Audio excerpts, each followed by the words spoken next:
Welcome to Forum 360 with a global outlook and a local view. I'm Ardith Keck, host. Today we are talking about immigration and what a good thing it can be for the United States. There are many advantages we can see to immigrants and refugees who contribute to Akron's economic growth. These are stories of two immigrants who are willing to share their stories with us. Adele Dorfner, Roth, is today the Deputy Director of Planning and Urban Development for Akron City Government. Naresh, Subba, owns Family Groceries on North Main Street in Akron.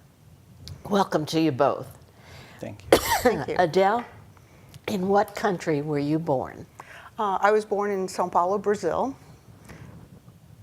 and came to the United States in 1961. Yeah, 1961. How old were you when with you my came? family. I was 2. 2. And why did your family come here? Well, like a lot of people in Akron, we came because of the tire factories. My father worked for Mohawk, and he had worked for Cyberlane in Brazil, and something that he had always wanted to do was come to the United States because, you know, he loved growing up. He loved everything American, American cars, American music, American fashion, American movies. You know, he wanted to be, he wanted to come to the place where there would be so many opportunities and he could just do, whatever he worked hard to do. So it was always in his plan to come here. Okay. Naresh, you came from what country? I originally come from Bhutan. It's a small country between India in the south and China in the north, a very small country. Okay. And when did you come to the United States? I came into the United States in 2002 on a student visa. On a student visa? Yeah. But you spent 2 years in a camp? No, many years. Many years? I arrived in the camps in late 1992, sometime in December, and I was still there in 2002. So that would make 10 years. Oh, wow! Mm-hmm. Yeah, 10 years. And why did you come here? I always loved, doing higher studies, and when I came into the camps, first of all, what I did was started teaching, voluntarily to the refugee kids in the camps. And when I was doing that, maybe by looking into my, work that I was contributing to the refugees, I was offered a scholarship. So I went to a university, did my master's in physics. So that took me to the bigger city, in the capital city of Nepal, that is Kathmandu. And from then on, I found out that being in the capital city, I had an access to internet service, and so I started looking into communicating to people in the U.S. and universities, and there was an opportunity to apply for assistantship.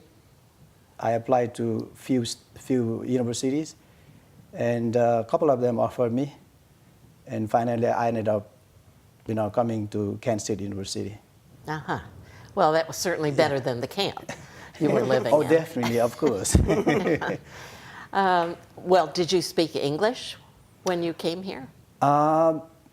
Yes, I did. You did? I did, but it's the pronunciation and is different. Spellings are different. So I did. Yes, I did. But I learned a lot, after arriving in the U.S. Well, obviously. I'm still learning. So, did you go to school to learn English? How did you learn that? No, I didn't. I didn't have to. You're just bright enough to learn it all on your own. I mean, like English is the medium of instruction in Bhutan, where I studied. And I did my bachelor's in Bhutan. And so, I mean, speaking and understanding English was not a problem. Okay. But adapting into the American, pronunciation and the way they structure the, the sentences, that of course, required me to do a lot of learning. Okay. Yeah. Okay. Adele, did you speak? You were only 2. Well, no, my mother didn't speak any English at all, so we only spoke Portuguese at home. And I had a brother come along after a year of living in the United States, and we spoke Portuguese at home and back at then we also would try to go back sometimes, and so would go for the summer back to Brazil to visit family and stay, and we would usually stay 3 or 4 months. So when I started kindergarten, I did not speak any English, and they didn't have English as a second language in Akron at the time. So it was pretty much just trial by fire, just total immersion. You end up, kids learn things very easily. They're mimics. So luckily, it didn't take too long before you could. Yeah. Kindergarten. Yeah. Okay. Have you had instances where you were made fun of when you didn't speak English, or something with kids or other adults? People aren't always kind. No, they're not. I don't really remember. Mostly from kindergarten, my memories are more of kindness, of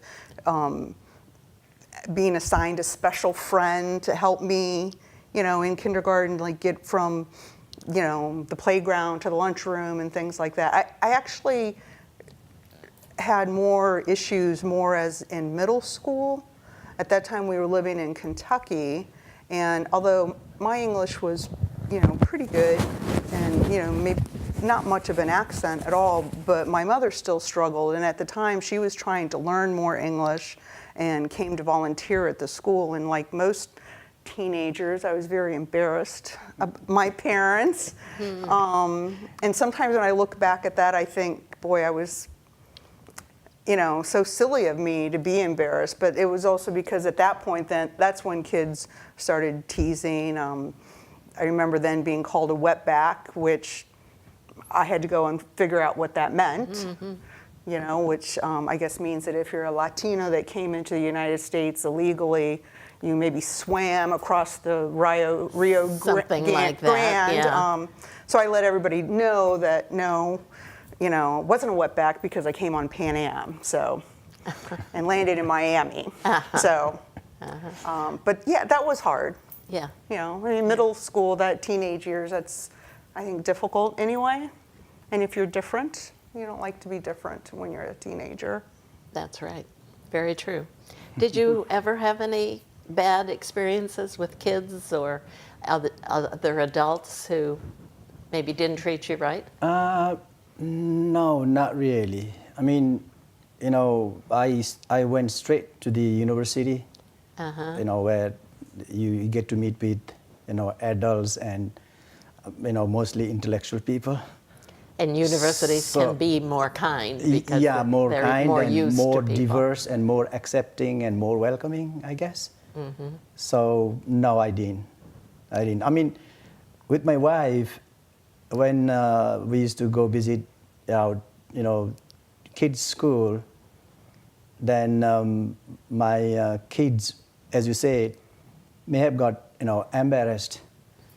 Because when we spoke with accent. We still speak with accent, right? So, except for that, but I don't remember being mocked at or anything bad of that sort. That's No, good. I don't. Well, your son. I just have positive experience, and Is your wife an immigrant as well? Yeah, she's also from Bhutan. Did you meet here? No, we met in Bhutan. So you a long time both back. got Yeah. here. I understand that you have a son who is in the military, or was in the military. Yes, he was in the military. He's back now. Oh, good. we're glad of that. Yeah. He was in the U.S. Marine. Wow. And that's another example of an immigrant who feels that they want to serve in the military. Nothing wrong with that. Yeah, one of the reasons he said he was going to join the military was that the country has given us so much. Let me serve back. Let me pay back. That's what he told us. Oh, really? It was surprising that he could tell us like immediately after his graduation, high school graduation. I mean, he went to Kent State for 1 year, and one day he came back with this idea that he wanted to join the army. I mean, Marine. Ah. Surprised, shocked to hear that. Mm-hmm. But that's what he told us. That's wonderful. Wonderful. Are you both citizens? I am. I am, yes. Yeah. My How- father became a citizen as soon as it was possible and has voted in every single election and made it a big deal for us, saying that, you have to vote. You can't complain if you don't vote. Uh-huh. Very true. Very But he does true. like to complain, but he always votes.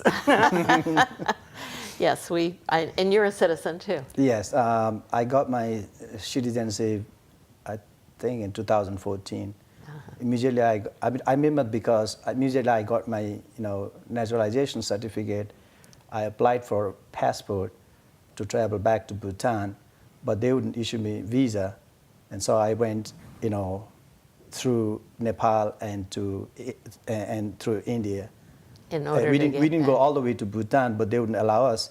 But I stayed at the border between Bhutan and India, and we invited our relatives to come, meet with us.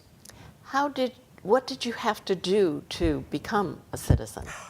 It was actually, it was a lot of work. I got mine in 1987 or 88, I think, and I thought it would be a breeze because I, kind of grew up in the United States and went to American schools, and I figured when I graduated from high school, I should know as much as any American citizen about the American government, and because you had to take a test. You have to take a test on, the 3 branches of government and who was president number 17 and who,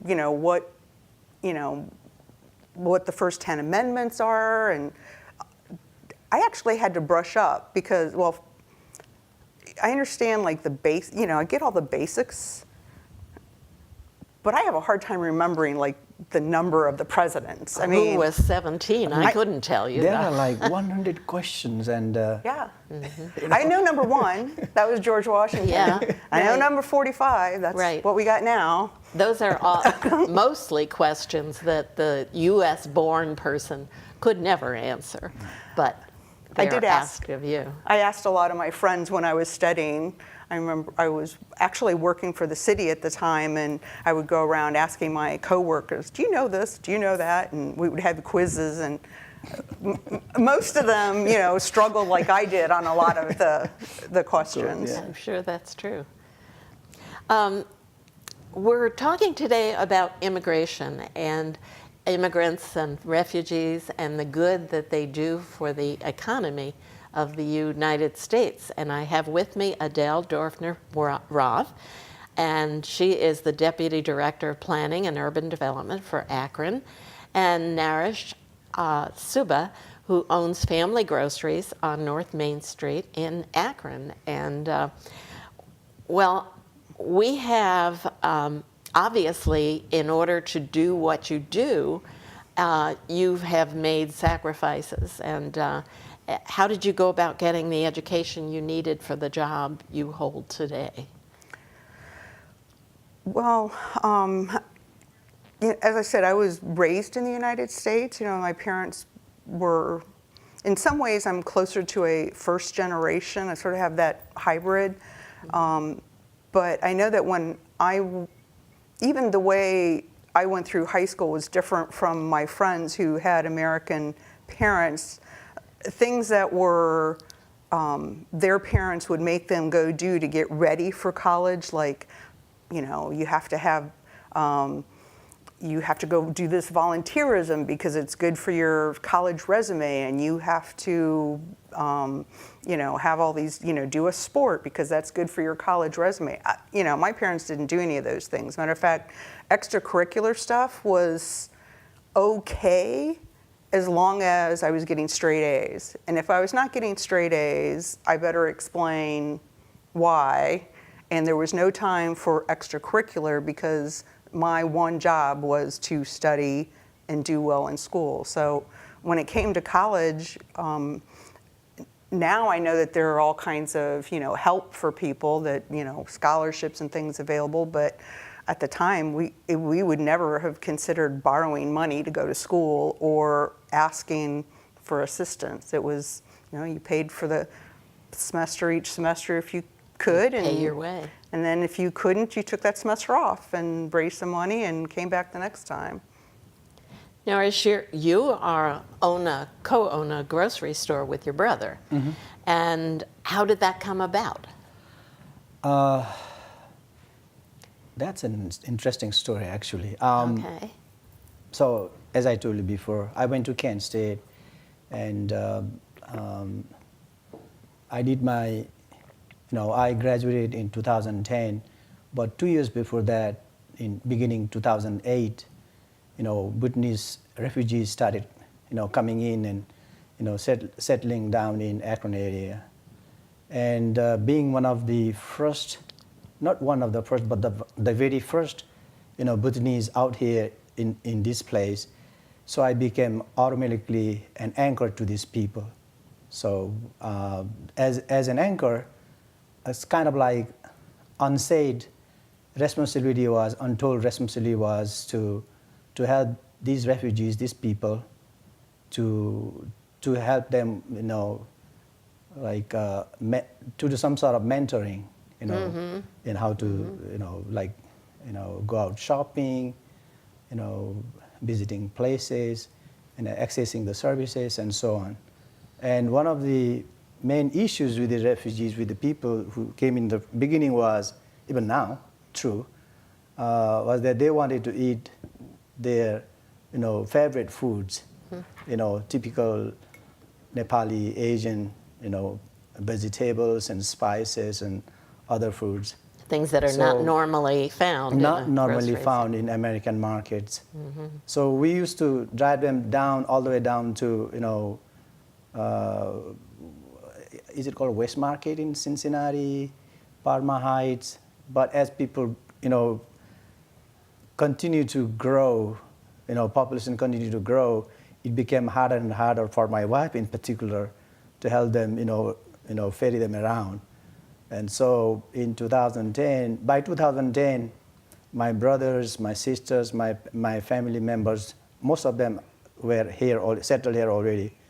And so, and I was doing but in 2010, I think I was teaching at a college, and also I was getting sick. And so I was staying home and with this demand, and my brothers, still working, we decided that we would, how about we open up a store where we have all of these, at least not all maybe, but some of these foods at a place. And that made your wife happy. Yes, and that's how we ended up, we contributed some money to start the business, and that's how we opened up the grocery. Okay, and so did you come with money in your pocket? No, no, not me. Of course not. I came in as a student, so the only source of money that I depended on was the stipend money that the university would give me. Uh-huh. Okay. How many employees do you have? Right now, I think I have full-time, part-time. I think I have around 7 employees. Okay. Yeah. Okay. So obviously, not only are you contributing to the economy by virtue of your grocery store, but you're helping other people with their yes. employment. Mm-hmm. And I like to point out that some people might think, wow, 7 employees, Goodyear has 3,000, so what is a 7-employee business, mean? The truth is, in the United States, the vast majority of job growth comes from small companies with 30 or less employees. That's where we see growth. The big companies, we love Goodyear and Bridgestone and First Energy and the hospitals, universities, all the places with the big employees, but they don't really have a tendency to grow as much as they have a tendency to stabilize. So when you're talking about economic growth in any community, it's going to come from those small businesses who start with 1, 2, 3, 7. Next thing you know, they open up a store on the other side of town, and you have, something like Acme's. Can I add into this? I mean, as a matter of fact, as of now, there are several groceries in North Akron. There are several like mine. Competition? It's a competition. I think it's a healthy competition. Okay. There's some clothing cater to stores? different needs. We do fresh food in particular. Some do clothing. Some do jewels. Some do cosmetics. Some others do some other services. So it's a combination. So we are trying to serve Different parts of the community. different needs. Foreign-born residents are more likely to start new businesses than the population overall.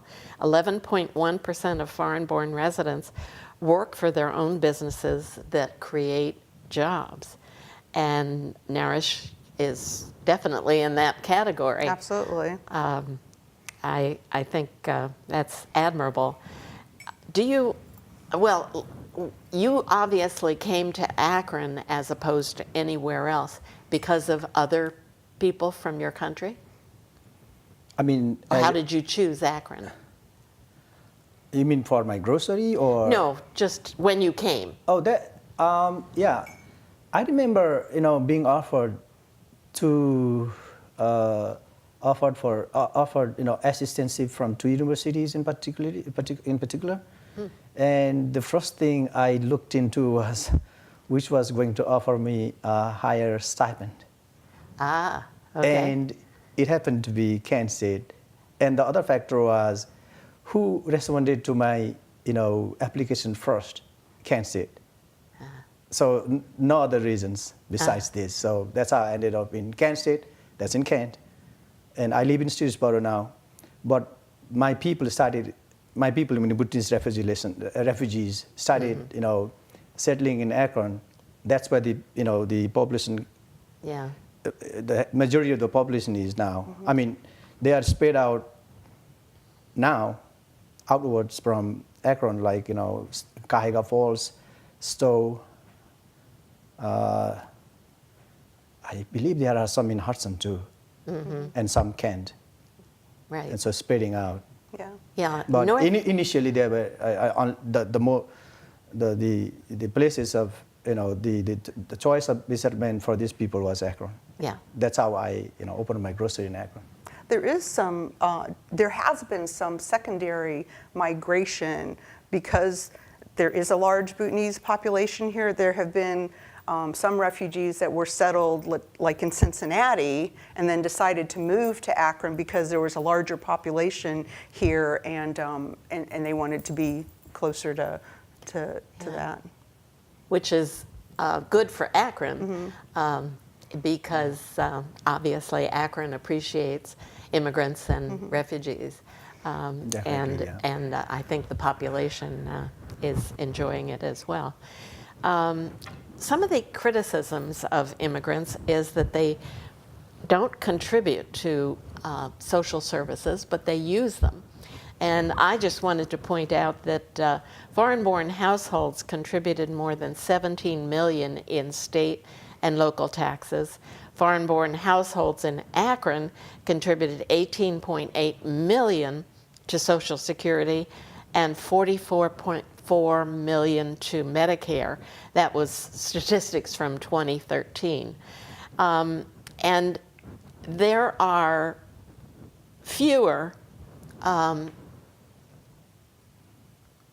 foreign-born people in the United States who don't work than U.S. citizens who don't work. and I'm just a little curious. We should talk about the housing market. You own your own home, Naresh, Yeah, I do. and you do too. I do Adele. also. In 2013, 35% of foreign-born were homeowners. Of refugees, 72% contribute to the rental property market. As our population gets older and retires, immigrants and refugees make up a larger share of the working age population of immigrants is 80%, while that of refugees is 86%, and U.S. born is 66%. Wow. So the U.S. born are older, and obviously we need help in that category. We could go on, but I thank you, Naresh and Adele, for coming today, and we are very happy to have you. Thank you very much. I think we've shown that immigrants and refugees are not people to be scared of. They are welcome to our communities. They work hard, and their success rate is very high. This is Ardith Keck for Forum 360. Forum 360 is brought to you by Electrical Impulse Communications, the John S. and James L. Knight Foundation, Hudson Community Television, the Rubber City Radio Group, an anonymous donor, the Jewish Community Board of Akron, Medical Mutual of Ohio, Blue Green, and Forum 360 supporters.